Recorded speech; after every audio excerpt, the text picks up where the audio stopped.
स्वयं सेवक संघ, ये नाम सुनते ही आपके मन में क्या विचार आते हैं? एंटी मुस्लिम, कम्युनल, हिंदू राष्ट्र, कट्टरपंथी, दंगे फसाद। अखबारों और न्यूज चैनल्स ने बरसों से जो झूठ हमें बेचा है और हमने खरीदा है, उसकी छवियां अगर आपकी सोच को गुमराह कर रही हैं तो इसमें आपका कोई दोष नहीं है। सच कहूं तो गुमराह होना गलत नहीं है, गुमराह होते रहना गलत है। मैं इस वीडियो में कोशिश करूंगा कि लॉजिकल माइंड और रैशनल अप्रोच के साथ आपको आरएसएस की वो तस्वीर दिखा पाऊं जो मैंने अपनी आंखों से देखी है। शर्त बस एक है, ये वीडियो कॉलोनाइज्ड माइंड के साथ नहीं, फ्री थिंकिंग के साथ देखिएगा। नमस्कार, मैं हूं मनोज मुंतशिर शुक्ला। सबसे पहले एक डिस्क्लेमर, मैं किसी भी राजनीतिक या सांस्कृतिक संगठन का सदस्य नहीं हूं। किसी पॉलिटिकल पार्टी से मेरा कोई ऑफिशियल कनेक्शन नहीं है। मेरे जीवन में सिर्फ 3 एजेंडाज हैं, सत्य, सेना और सनातन। जो इन तीनों के साथ है मैं उसके साथ हूं, जो इनके खिलाफ है मैं उसके खिलाफ हूं। आगे बढ़ने से पहले आरएसएस का एक क्विक बैकग्राउंड चेक कर लेते हैं। 27 सितंबर 1925 विजयदशमी का दिन था जब डॉक्टर केशव बलीराम हेडगेवार जी ने नागपुर में आरएसएस की स्थापना की थी। सिर्फ 5 लोग इस शुरुआत में उनके साथ थे। डॉक्टर हेडगेवार के बारे में एक किस्सा सुना था जब मैं नागपुर गया था। 1905 में अंग्रेज सरकार ने वंदे मातरम गाने पर बैन लगा दिया था। सिर्फ 3 साल बाद 19 बरस के केशव राम ने अपने विद्यालय में पूरे जोर शोर से वंदे मातरम गा दिया। प्रिंसिपल ने कहा, माफी मांगो या रेस्टिट्यूशन लेटर तैयार है। वंदे मातरम गाने के लिए कोई देशभक्त कैसे माफी मांग सकता है? केशव राम ने नहीं मांगी, वो विद्यालय से निकाल दिए गए। इस घटना के 16 वर्ष बाद उन्होंने संघ की स्थापना की, जहां आज भी राष्ट्र प्रेम के लिए माफी नहीं मांगी जाती। 55,000 शाखाओं वाला संघ आज भारत ही नहीं, दुनिया की सबसे बड़ी वॉलंटरी ऑर्गेनाइजेशन है। आप इसे एनजीओ भी कह सकते हैं। आरएसएस का फुटप्रिंट आज दुनिया के 80 से ज्यादा देशों में है और करोड़ों लोग इसके सदस्य हैं। मैं फिर से याद दिला दूं, डॉक्टर हेडगेवार ने सिर्फ 5 लोगों के साथ संघ का शुभारंभ किया था। अगले साल 2025 में संघ अपने 100 साल पूरे कर लेगा। बड़े ड्रामेटिक रहे ये 100 साल, हजारों आरोपों से भरे और घिरे हुए। कभी संघ को कम्युनल कहा गया तो कभी तिरंगे और संविधान का अपमान करने वाला एक राइट विंग ऑर्गेनाइजेशन बताया गया। कुछ लोग संघ को मुस्लिम विरोधी मानते हैं तो कुछ भारत विरोधी। कितना सच है इन आरोपों में, आइए एक एक करके समझते हैं। अगस्त 1947 अंग्रेज भारत छोड़कर जा चुके थे, लेकिन दादरा नगर हवेली और गोवा अब भी पुर्तगालियों के कब्जे में थे। जुलाई 1954 में दादरा नगर हवेली को पुर्तगालियों से आजादी मिली, आरएसएस के सहयोग से। हिस्ट्री बुक्स चेक कर लीजिएगा। 2 अगस्त 1954 को संघ के स्वयंसेवकों ने सिलवासा में पुर्तगाली झंडे को उतारकर तिरंगा फहराया और दादरा नगर हवेली को भारत सरकार के हवाले कर दिया। आपने एकदम सही सुना, संघ ने सिलवासा में भगवा झंडा नहीं, तिरंगा फहराया था और देश के संविधान का आदर करते हुए, उसका पालन करते हुए दादरा और नगर हवेली भारत सरकार को सौंप दिया था। अब बारी थी गोवा की। नेहरू सरकार ने गोवा की आजादी के लिए मिलिट्री ऑपरेशन करने से इनकार कर दिया था। आरएसएस की फिलॉसफी एकदम क्लियर थी, जब तक भारत की धरती पर कोई भी विदेशी रूल कर रहा है, हमारी आजादी खंडित है, इनकम्प्लीट है, अधूरी है। और इसीलिए 1961 में जगन्नाथ राव जोशी की लीडरशिप में हजारों स्वयंसेवक गोवा पहुंच गए। इधर स्वयंसेवकों ने आंदोलन शुरू किया, उधर पुर्तगाली सरकार ने गिरफ्तारियां शुरू कर दी। जगन्नाथ राव जोशी सहित सैकड़ों संघ कार्यकर्ताओं को 10-10 साल की सजा सुनाई गई। सरकार जितने स्वयंसेवकों को जेल भेजती, उससे ज्यादा अगले दिन आंदोलन में शामिल हो जाते। सिचुएशन कॉम्प्लिकेटेड से क्रिटिकल की ओर बढ़ती जा रही थी। ऐसे में भारत सरकार ने गोवा में सैन्य कार्रवाई की और आरएसएस के सहयोग से 1961 में गोवा को पुर्तगालियों से आजाद करवा लिया गया। अगर आरएसएस ने पहल नहीं की होती तो शायद आज गोवा या दादरा और नगर हवेली जाने के लिए हम वीजा लगवा रहे होते। संघ को अपने हिंदुत्व पर, अपनी सनातन संस्कृति पर गर्व है। ये लेबल उन्होंने कभी छुपाया नहीं, लेकिन ऐसा भी नहीं है कि ये लेबल संघ अपने माथे पर चिपका के घूमता है। गर्व से खुद को हिंदू कहने का अर्थ इस्लाम या किसी और रिलीजन, कम्युनिटी या एथनिसिटी को छोटा बताना या उसका विरोध करना कैसे हो गया? हम जिस देश, वंश, धर्म में जन्म लेते हैं उस पर गौरव होना नेचुरल है। एक छोटे से एग्जाम्पल से समझते हैं। मैं दुनिया में सबसे ज्यादा इज्जत अपने माता पिता की करता हूं, लेकिन इसका यह मतलब तो नहीं कि मैं आपके माता पिता को छोटा समझता हूं या उनके विरुद्ध हूं। मेरे मन में सबके लिए बराबर सम्मान है, लेकिन पांव छूने की बारी आई तो सबसे पहले मैं अपने माता पिता के पांव छूने आगे बढ़ूंगा। अगर मैं अपने पेरेंट्स से ज्यादा आपके पेरेंट्स को सम्मान दूं तो समझ लीजिए मैं लिबरल होने का ढोंग कर रहा हूं और अंदर से मैं एक चालाक और मक्कार इंसान हूं। जो अपने माता पिता की इज्जत नहीं करता वो किसी की इज्जत नहीं कर सकता। सिमिलरली, जो अपने देश और धर्म का सम्मान नहीं करता वो किसी के देश और धर्म का सम्मान नहीं कर सकता। संघ इस झूठे लिबरलिज्म से खुद को दूर रखता है, गर्व से खुद को हिंदू कहता है और इसीलिए अक्सर मिसअंडरस्टैंडिंग का शिकार हो जाता है। अपनी स्वार्थ सिद्धि के लिए संघ पर मुस्लिम विरोधी होने का आरोप लगाने वाले बड़ी आसानी से ये फैक्ट अनदेखा कर देते हैं कि संघ के करोड़ों कार्यकर्ताओं में एक बड़ा हिस्सा मुस्लिम स्वयंसेवकों का भी है। आरएसएस ने बार बार ये कोशिश की कि इस देश के लाखों राष्ट्रवादी मुसलमान एक मंच पर आए और इसीलिए 2002 में राष्ट्रीय मुस्लिम मंच एस्टेब्लिश किया, जो आज देश के लाखों नेशनलिस्ट मुस्लिमों को रिप्रेजेंट करता है।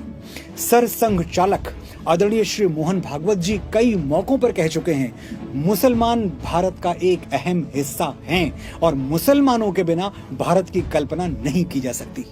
जिस संस्था का चीफ ऐसा स्टेटमेंट दे उसे मुस्लिम विरोधी कहना सही है या गलत है, ये मैं आपको नहीं बताऊंगा, आप खुद समझदार हैं। इंटेलेक्चुअल्स को हमेशा ये डर सताता रहा कि आरएसएस एक दिन भारत को हिंदू राष्ट्र बनाकर ही छोड़ेगा। उनका ये डर कितना लॉजिकल है, ये जानने से पहले आपको देश, राष्ट्र और राज्य का अंतर पता होना चाहिए। Country, state and nation are not the same. देश एक भौगोलिक, एक जियोलॉजिकल एरिया है जिसकी एक सर्टेन बाउंड्री होती है। राज्य एक पॉलिटिकल एंटिटी है जिसके अपने नियम, कानून, कायदे होते हैं। लेकिन इन सब से अलग राष्ट्र एक सांस्कृतिक पहचान, एक कल्चरल आइडेंटिटी है जो देश की सीमा और संविधान से कहीं आगे है, उसके परे है। इसे ऐसे समझिए, अगर अमेरिका के कैलिफोर्निया में कोई हनुमान चालीसा पढ़ रहा है या ऑस्ट्रेलिया के सिडनी में कोई ओम जय जगदीश हरे गा रहा है, तो इसका मतलब हुआ कि भारत राष्ट्र की सीमाएं अमेरिका से ऑस्ट्रेलिया तक फैली हुई हैं। तो एक बात साफ साफ समझ लेनी चाहिए कि हिंदू राष्ट्र कोई बनाने की चीज नहीं है जो आरएसएस बनाना चाहता है। भारत हमेशा से एक हिंदू राष्ट्र था, है और हमेशा रहेगा। इससे ना किसी को डरने की जरूरत है ना घबराने की। ये तो हुआ पहला फैक्ट। दूसरा इससे भी ज्यादा इंपॉर्टेंट है। आरएसएस के समर्थक और विरोधी दोनों मानते हैं कि संघ देश में यूनिफॉर्म सिविल कोड यानी समान नागरिक संहिता का सबसे बड़ा पक्षधर है, क्योंकि संघ के बेसिक एजेंडे में यूसीसी आज से नहीं पिछले 70 सालों से शामिल है। यूसीसी का मतलब क्या है? देश के सभी सिटीजन्स के लिए एक जैसे नियम कानून, हिंदू, मुसलमान, पारसी, ईसाई, बौद्ध, जैन, सब के लिए सेम लॉ। और ये लॉ वही है जो कॉन्स्टिट्यूशन में लिखा है। आरएसएस ये नहीं कहता कि देश गरुड़ पुराण से चलेगा या आज से मनुस्मृति ही कानून है। एक देश एक कानून, मैं आज तक नहीं समझ पाया कोई इसके खिलाफ कैसे हो सकता है। अभी पिछले दिनों कुछ लोगों ने बड़े विश्वास के साथ संघ वालों को अनपढ़ घोषित कर दिया। ये आरएसएस को छोटा करने का एक चालाकी भरा प्रयास था। चलिए फैक्ट चेक करते हैं कि संघ की बागडोर कितने अनपढ़ों के हाथों में रही है। संघ की स्थापना किसने की? श्री केशव बलीराम हेडगेवार एमबीबीएस थे। अगले सर संघ चालक श्री लक्ष्मण वासुदेव परांजपे एमबीबीएस, फिर गुरु गोलवलकर बीएससी एमएससी एलएलबी, गुरुजी के बाद मधुकर दत्तात्रेय एलएलबी, फिर रज्जू भैया बीएससी एमएससी पीएचडी, के सुदर्शन बैचलर ऑफ इंजीनियरिंग और वर्तमान में श्री मोहन भागवत जी वेटनरी साइंस में ग्रेजुएट। अनपढ़ कौन से गोला से आए हो भाई? मैं तो प्रार्थना करूंगा कि पूरा देश ऐसे ही अनपढ़ हो जाए। वैसे आरएसएस वाले 3 विषयों में अनपढ़ हैं, ये मैं भी स्वीकार करता हूं। झुकना, दबना और डरना, इन तीनों सब्जेक्ट्स में इनके नंबर 0 हैं। बाकी राष्ट्र धर्म का पर्चा बांट दीजिए, 100 में 100 आएगा। कुछ फैक्ट्स बताता हूं, ध्यान से सुनिएगा। आजादी के बाद कश्मीर के महाराजा हरि सिंह भारत के साथ विलय को लेकर असमंजस की स्थिति में थे। इधर हमारी सरकार भी हाथ पे हाथ धरे बैठी थी। ये वो समय था जब कबायलियों के भेष में पाकिस्तानी सेना लगातार कश्मीर में घुसती जा रही थी। सरदार पटेल कितने बड़े विजनरी थे ये आप मेरे बताने से तो जानेंगे नहीं, इट्स एन ओपन सीक्रेट। सरदार को विश्वास था कि अगर महाराजा हरि सिंह को कोई समझा सकता है तो वो हैं गुरु गोलवलकर, जो संघ के दूसरे सरसंघ चालक थे। सरदार के आग्रह पर गुरुजी खुद श्रीनगर पहुंचे, महाराजा हरि सिंह से मुलाकात की, उनको कन्विंस किया और इस तरह कश्मीर का भारत में विलय संभव हो सका। ये अलग बात है कि नेहरू जी की लिबरल सोच ने कश्मीर और कश्मीरियों को पूरी तरह भारत का हिस्सा कभी बनने ही नहीं दिया। जब तक आर्टिकल 370 का एब्रोगेशन नहीं हुआ था, कश्मीर हमारा होकर भी हमारा नहीं था। वापस लौटते हैं 1947 में। देश का विभाजन हुआ। पाकिस्तान ने जन्म लेते ही भारत पर हमले की योजना बनानी शुरू कर दी। हमारी सेना शूरवीरों से भरी हुई थी, लेकिन हमें और पहरेदारों की जरूरत पड़ी। संघ के स्वयंसेवकों के पास ना तो कोई मिलिट्री ट्रेनिंग थी, ना कॉम्बैट एक्सपीरियंस। फिर भी वो निडर होकर सीमा की पहरेदारी करते रहे और जब पाकिस्तानी सेना ने सीमा लांघने की कोशिश की तो एक एक स्वयंसेवक चट्टान की तरह खड़ा हो गया, जान दे दी, हिंदुस्तान नहीं दिया। उधर ईस्ट और वेस्ट पाकिस्तान में हिंदुओं पर भीषण अत्याचार किए जा रहे थे। बड़ी मुश्किल से कुछ हिंदू अपनी जान बचा के सीमा पार करके भारत आ पाए, लेकिन भारत सरकार के पास इतने रिसोर्सेज नहीं थे कि वो इन रिफ्यूजियों को 2 वक्त की रोटी और सर पे छत दे सके। ऐसे में एक बार फिर संघ आगे बढ़ा। आरएसएस ने 3000 से ज्यादा राहत शिविर लगाए, बंटवारे से दरबदर हिंदुओं को सर पे छत दी, थाली में रोटी दी और बीमारों की हथेली पर दवाएं रखी। ये काम सरकार के थे, लेकिन आरएसएस ने मानवता की सेवा करने के लिए कभी सरकार का इंतजार नहीं किया। 47 से आगे बढ़ते हैं 62 की ओर। इंडो चाइना वॉर, वही युद्ध जिसमें हमारे देश की वामपंथी पार्टियां विभीषण बन गई थी। भारत में रह के, भारत का खा के चाइना का सपोर्ट कर रही थी, उनको चीयर अप कर रही थी। वैसे ये आदत आज तक नहीं बदली है, लेकिन अब फर्क नहीं पड़ता। एक स्टेट तक सिमट के रह गए हैं, थोड़े दिनों में वहां भी नहीं रहेंगे। Moving on to 1962, Indo China war. थोड़ा सा रिसर्च कीजिए, आपको ऐसी कई स्टोरीज मिल जाएंगी जहां सीमा पर डटे सैनिकों की सेवा में स्वयं सेवकों ने अपनी जान लगा दी। बर्फीली चोटियों पर जहां ऑक्सीजन पहुंचना मुश्किल था, वहां खाने पीने की चीजें पहुंचाई, घायल सैनिकों का इलाज किया और वीर गति प्राप्त मां भारती के सपूतों का अंतिम संस्कार पूरे सम्मान के साथ करवाया। प्रधानमंत्री श्री जवाहरलाल नेहरू आरएसएस की इस निस्वार्थ सेवा से प्रभावित हुए बिना रह नहीं पाए। 1963 के रिपब्लिक डे सेलिब्रेशन में उन्होंने आरएसएस को पूरे सम्मान के साथ इनवाइट किया। इतिहास में पहली बार 3500 स्वयंसेवकों ने राजपथ पर कदम ताल करके पूरे देश को एकता, अखंडता और देश पहले का संदेश दिया। ऐ भारत माँ, तेरी माटी तेरा आदेश पहले, दुनिया के सारे सुख पीछे हैं, मेरा देश पहले। 1965 में भारत पाकिस्तान के बीच एक और युद्ध छिड़ चुका था। देश में सैनिकों की कमी थी, इसलिए प्रधानमंत्री लाल बहादुर शास्त्री ने दिल्ली पुलिस के जवानों को सीमा पर भेजने का निर्णय लिया। इस दौरान दिल्ली का पूरा ट्रैफिक कंट्रोल स्वयं सेवकों ने संभाला था। युद्ध के दौरान कश्मीर की हवाई पट्टियों पर जमी बर्फ को हटाने में भी स्वयं सेवकों ने दिन रात पसीना बहाया था।